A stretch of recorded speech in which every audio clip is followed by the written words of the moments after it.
Hello,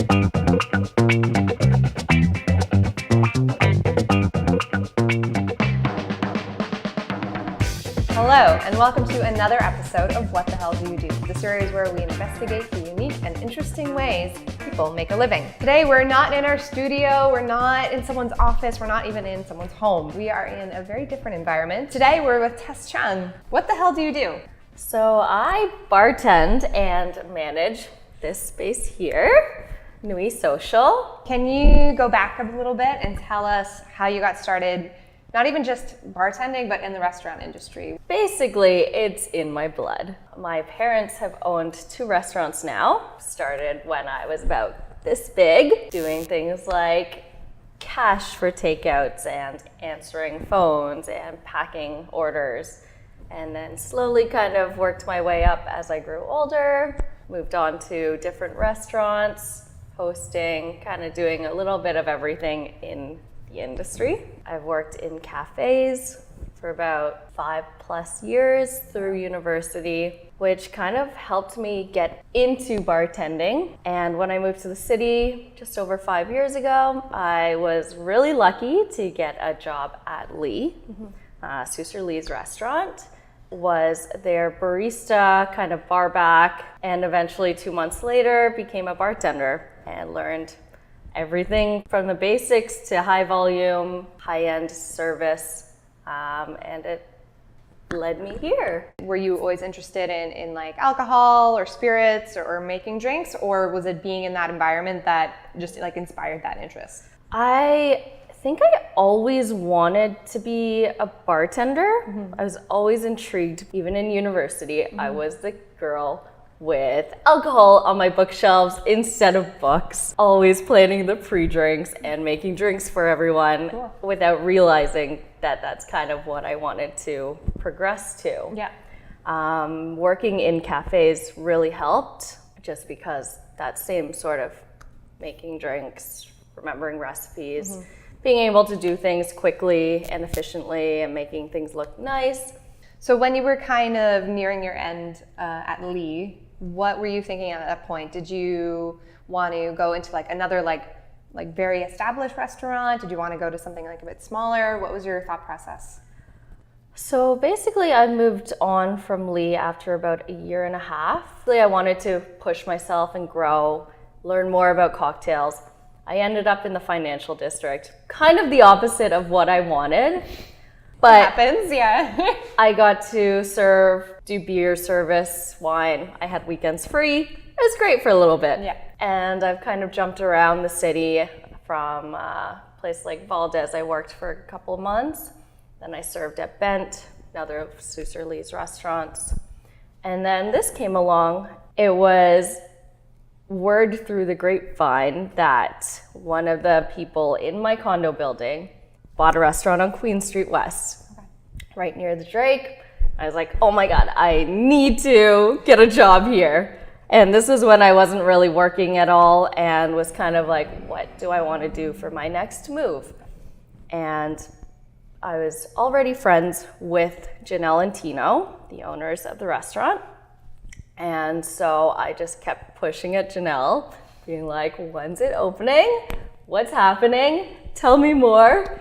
And eventually we had a little sit down in our condo building and kind of just discussed cocktails. I created a classics list with my own syrups, juice everything fresh here. And I had come up with a cocktail for the restaurant as my resume. So after our little sit down, I brought them up to my apartment and had this cocktail all ready to go. And it's still on the menu today. Comes back every so often. It's called the Maracarico. And I just kind of blew them away with that and did a little liquor tasting in my condo. It was great. So what was the conversation following that then? Were they like, you're hired, or what role are you thinking that you want to take? So I designed the whole cocktail list. Yeah. Basically, they wanted me to pick a bunch of ingredients and liquor for all these cocktails, and they had this concept in mind, and I followed through with it and showed them the list. They were very happy. So what is your day-to-day like working at Nuit? And then also, do you have sort of like a long-term plan that you're looking at and working with?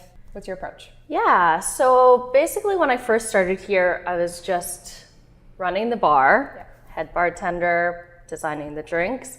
I was also serving a little bit, and now, almost 3 years later, I serve on my days or my weekdays. I'm behind the bar, kind of everywhere, jack of all trades. And basically just making sure everyone's having a great time, enjoying the food, enjoying the atmosphere, the drinks. On the days where my bartender isn't here, I'm generally behind the bar still. I love to make cocktails. I still try to keep the cocktails fresh, change it up every so often. And for the past year, I started managing as well. Amazing. So I've been in charge of hiring. I've been in charge of kind of grooming my staff, making sure the atmosphere is still great. It's a friendly neighborhood spot that's cozy, and we have a million regulars, including yourself. Thank you. And we love to keep it the same as it was 3 years ago for our regulars. Keep it that same great standard. And eventually I do want to open my own spot. Okay. My goal is basically by the time I'm 30 to open my first spot. It might just be with Tino, like buying into this spot and growing with the company, or getting my own bar eventually down the road. So exciting. Lots of ideas. Okay. So when you came on as manager at Nuit, were there any challenges that you faced that you weren't expecting, or did your prior experience just really prepare you for the role? You knew what your plan of attack was going to be? It was terrifying. Okay. Beyond terrifying. All right, a little bit of honesty then. Basically, Tino bought a restaurant in Oakville, and I was left to kind of take charge here while Janelle was still at home with the baby. So it was a huge learning curve. I had no idea what I was doing. I've never managed before. Yeah. And so I was in charge of kind of liquor inventory and making sure staff were happy and guests were happy and keeping our standards high. And it was a lot of work, but it's been great. It was stressful at first, but I think I've kind of fallen into a nice groove now where I'm a lot more comfortable. But it was a big step. So was that mostly just a time thing, or just bringing up your own confidence in being able to, take care of your staff, take care of the patrons in the restaurant? Did you just personally build yourself up? Did you talk to Tino for support? Did you talk to your boyfriend or any of the staff? Did you get feedback from them? How did you eventually just feel really comfortable in the role? So Tino has helped me countless times. Anytime I've had questions or need just someone to talk to, he's been great for that. Even though he's over in Oakville most of the time now, he still was here for me when I needed him. Janelle too. James, our head chef, amazing. Him and I have a great partnership. That's great. And so he kind of runs the back of house, I run the front of house, and together we kind of make great things happen. So that's good. So yeah, you're not just kind of left to take care of everything. You still have the support of the owners. You have this partnership. You're kind of like a team with James, the head chef. So that's good. So what tips or advice would you give to someone who's looking to enter the industry, but maybe in a more specific role, such as bartender, or maybe a sous chef or something like that? Is there anything that you do specifically that keeps you inspired and happy and motivated to bring new ideas into the restaurant? And how could that sort of motivate someone who's new to the industry? So it is a process to get into the industry itself. You do have to kind of prove yourself and work your way up from the bottom. Generally, it depends on how quickly you move, but if you're really passionate, generally you can move up the ranks pretty quickly. It's all about learning. I still read books at home constantly about cocktails. I go out to cocktail bars regularly. I go out to nice meals at restaurants at least once a week. And so I'm constantly trying to learn more about wine, more about cocktails, more about food. I love the industry. I'm very passionate about it. And I think someone who is passionate could do really well. Just never stop learning, ask lots of questions, push yourself. It's great to be out of your comfort zone. Yes. Becoming a manager, scary, so scary. But you learn, you grow, you adapt. Yeah. Well, Tess, thank you so much for taking this time to chat with us about the restaurant industry, bartending, becoming a manager, and your growth from just like making some party drinks in university and working at Toronto's top restaurants and then finally becoming a manager at Nuit.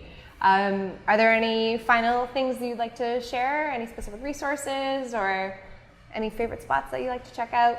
There are a million great spots in the city. I love trying new spots constantly, so it's a perfect area to learn and kind of grow and try tasty drinks and food. If you want to learn more about me or get to know me and try my drinks, come join me at the bar. I love to serve people and hang out and just talk about liquor, cocktails, food, everything. Well, thank you so much for your time today. And thank you guys for watching. So if you enjoyed this video, please give it a like. And if you want to see more from Worker Bee Supply, please remember to subscribe. I will see you soon.